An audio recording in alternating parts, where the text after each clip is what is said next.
Hello, my name is Scott Kozny. Today we're going to be taking a tour of a radioactive forest reserve.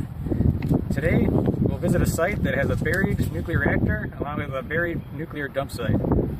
We are standing in Redgate Woods. It is part of the Cook County Forest Reserve in Illinois. Redgate Woods is approximately 25 miles southwest of Chicago, Illinois. The Forest Reserve District operates over 69,000 acres of open space for recreation. Visitors can hike, bike, fish, picnic, and they are in the process of adding some camping provisions also this year. Most of the surrounding area in the Chicagoland is pretty flat. This area is a little unique. It was carved out by glaciers in the last ice age. The glaciers created lots of hills and valleys and ponds and small lakes. Basically, it's a large moraine area here. Today, we are at this location to investigate and see what's left from the world's first nuclear reactor. This is the same nuclear reactor that was instrumental in developing the first atomic bomb that was dropped in Japan during World War II.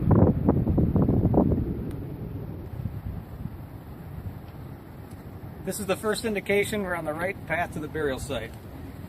This sign admits that 2 nuclear reactors are buried in this forest reserve.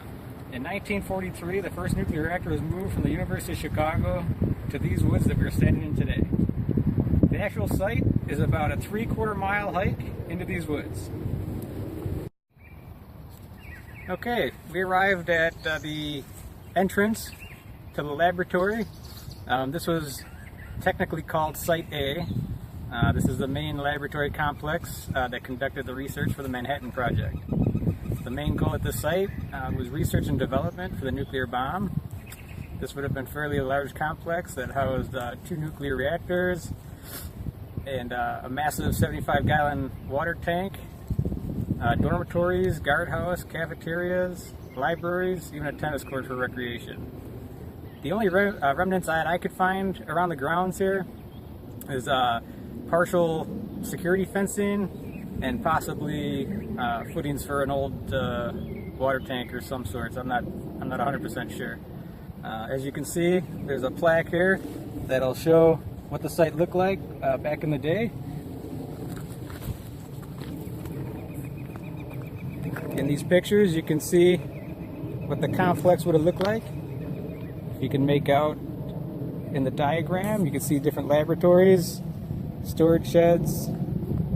They had machine shops in here. It was pretty involved a site for the research on this nuclear stuff. In the middle, I think you can see where it says Lab A. That's where the reactor would have been located. So what we're going to do is we're going to make our way into the facility now and get to that Lab A where the reactor is buried. So why don't you follow me and we'll head that way. Okay, we finally made it to the site. As you can see by this monument, this is showing where the reactors are buried. According to the monument, the 2 reactors are buried right under where we're standing. And it's pretty impressive because these reactors, they contained over 10 tons of uranium metal and 42 tons of uranium oxide.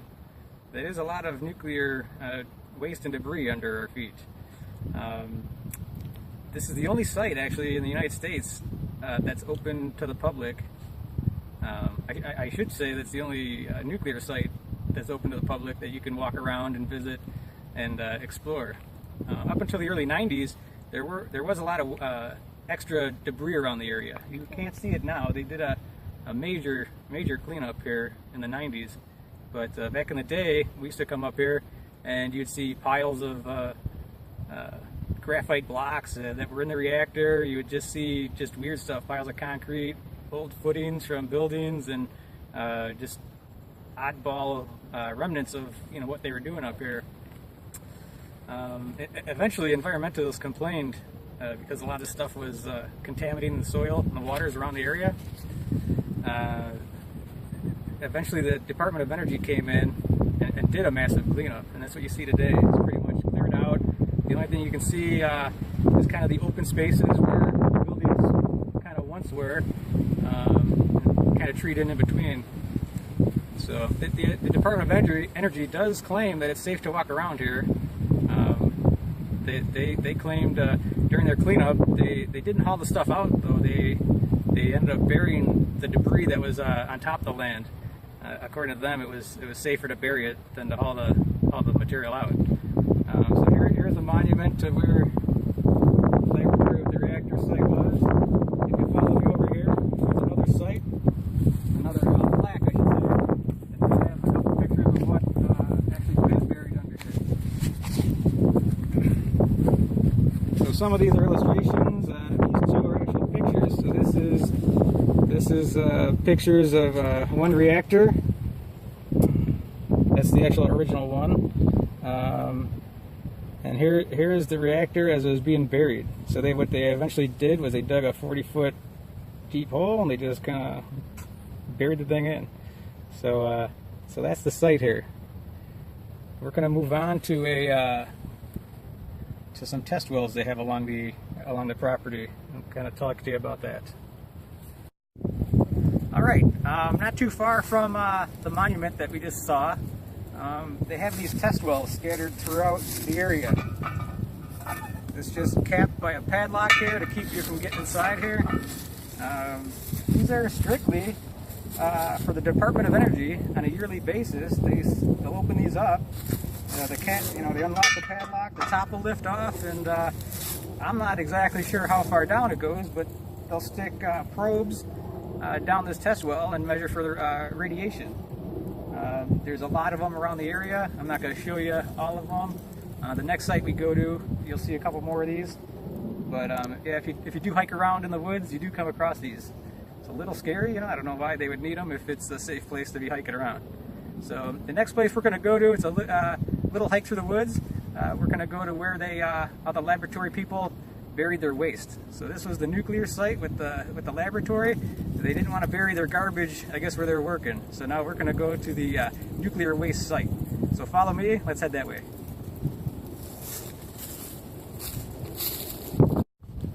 So we made it to the dump site that the laboratory used to dump their radioactive garbage. The official name of this site is called Plot M. It's marked by this granite marker here. This is where radioactive material was dumped for almost a decade while this laboratory was producing waste. Digging here is strictly forbidden, as you can see by the marker.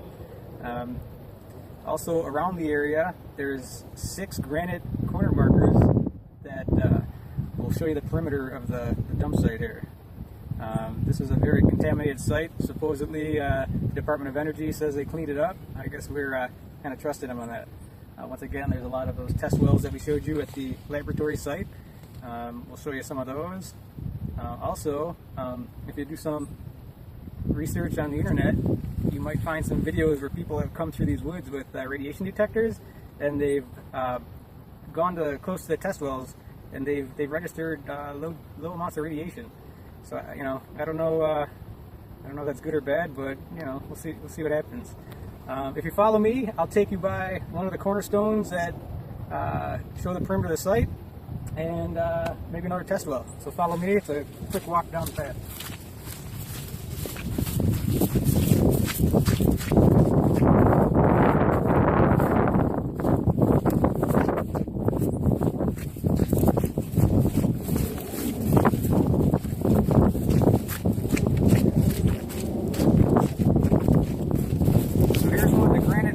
Stones I was talking to you about. There's actually 6 of them that encompass the perimeter of this dump site. If you pan around, you kind of get an idea of what the site fully looks like.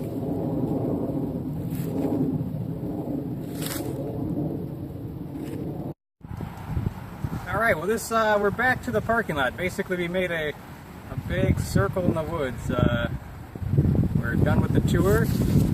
This is pretty exciting. It's kind of amazing what kind of nuclear contamination you can find in the woods. It's amazing what the government lets us be around. It's a pretty nice historic site that has tons of history to it. I'm on the fence, if this area is safe or not, but the government says it's okay to be in here. I guess it's safe, right?